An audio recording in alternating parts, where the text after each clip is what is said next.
From childhood, Seraphina had never been blessed with the beauty her sisters possessed. Suitors came for them, filling the house with laughter, music, and flowers. For Seraphina, only silence came.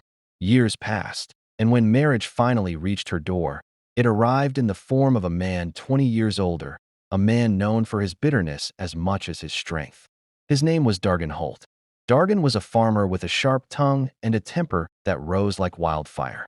What little patience he had, he reserved for his land, not for his wife.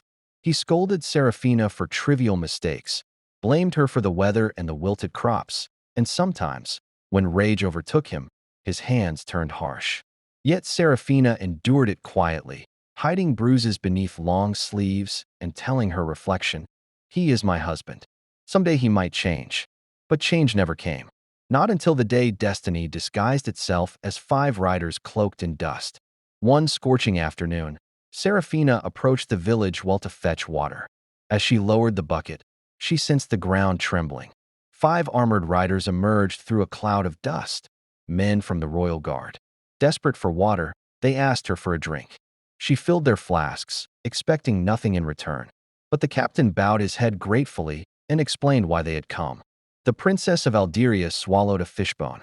It lodged deep in her throat. No healer in the capital can remove it. We heard rumors of a miracle physician in this region. Seraphina blinked. A miracle physician? Here? No such healer existed. And then, unexpectedly, a wicked little spark flickered inside her heart. A spark born from years of humiliation. She looked at the riders and said calmly, "I know the man you seek. He is peculiar, brilliant, but stubborn. He won't help you unless you force him. Beat him if you must. Only then will he obey." And she gave them directions to her own home. When the royal riders found Dargan resting beneath an oak tree, tending to a wounded sheep, they assumed Seraphina had spoken the truth. Without questions, they seized him, tied him to the tree, and lashed him with olive branches. Dargan screamed and begged. Seraphina watched from afar, her heart pounding, not with fear, but with a fierce justice she had never dared imagine. "Now," she whispered to herself, "you will taste the pain you gave me." Finally, Dargan agreed to travel with the riders and heal the princess. Dragged before King Howrick, Dargan confessed desperately that he was no healer. But the guards insisted. "He works only when beaten, Your Majesty."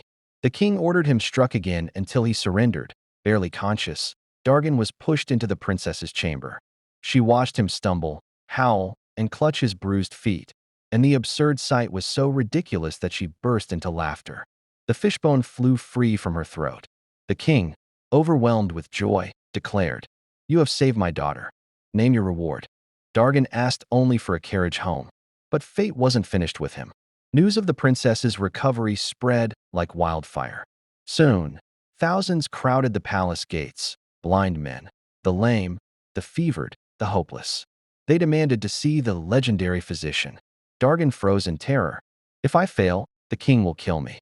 He hid in a small chamber, clutching his head, remembering every bruise he had left on Seraphina's skin. "This is punishment," he whispered. "Punishment for the cruelty I called marriage." For the first time in his life, Dargan Holt cried. Not from pain, but from the crushing weight of guilt. And that was when a strange phenomenon occurred. A bird, glowing silver under the moonlight, landed on the windowsill. In its beak was a small, peculiar herb. When it dropped the herb before Dargan, a voice seemed to echo from nowhere. "You regret what you've done. Because of this, I will show you mercy. Boil this plant in a large pot. Give 1 sip to every patient. The last sip is for your wife. Do not drink it yourself." Then the bird vanished. Dargan trembled. He wasn't sure if it was a dream, but the herb lay on the floor, real as daylight. The next morning, Dargan followed the instructions. A great cauldron was filled with water and herbs. When the mixture cooled, he gave a spoonful to every waiting patient. The sick were healed instantly. Blind eyes opened. Paralyzed hands moved. Old wounds vanished. The king himself was shaken. "Your knowledge surpasses any man I have ever seen," he said. Dargan only whispered, "The blessing belongs to the one who heals." With permission to return home, and gifts overflowing in his carriage, he left the capital with one thought burning inside his chest. "Seraphina. I must see her again." Halfway home, He rested by a fire beneath a moonlit tree. As he closed his eyes, a serpent slithered out of the grass and bit him. Pain shot through his arm like burning coal. Dargan panicked. The antidote, the final sip, was in the vial he carried. One taste, and he would live. But a promise had been made. No, he whispered, clutching the vial. This is for Serafina. He leaned against the tree, certain he would die, until the same silver bird fluttered before him once more. You have chosen rightly, it said. The serpent's bite carried no venom. I only wished to test your sincerity.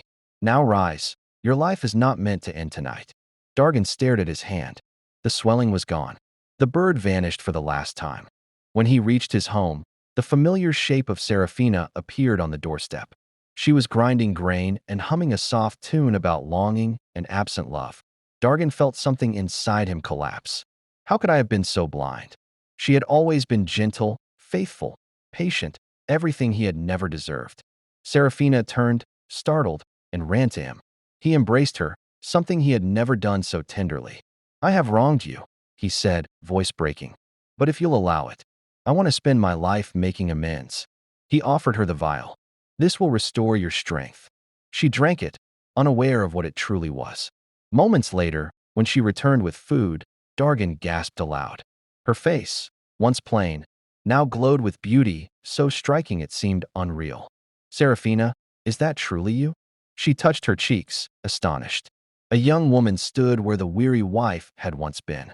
Dargan knelt before her. This is your reward, he whispered. For every tear I caused you. She lifted his chin.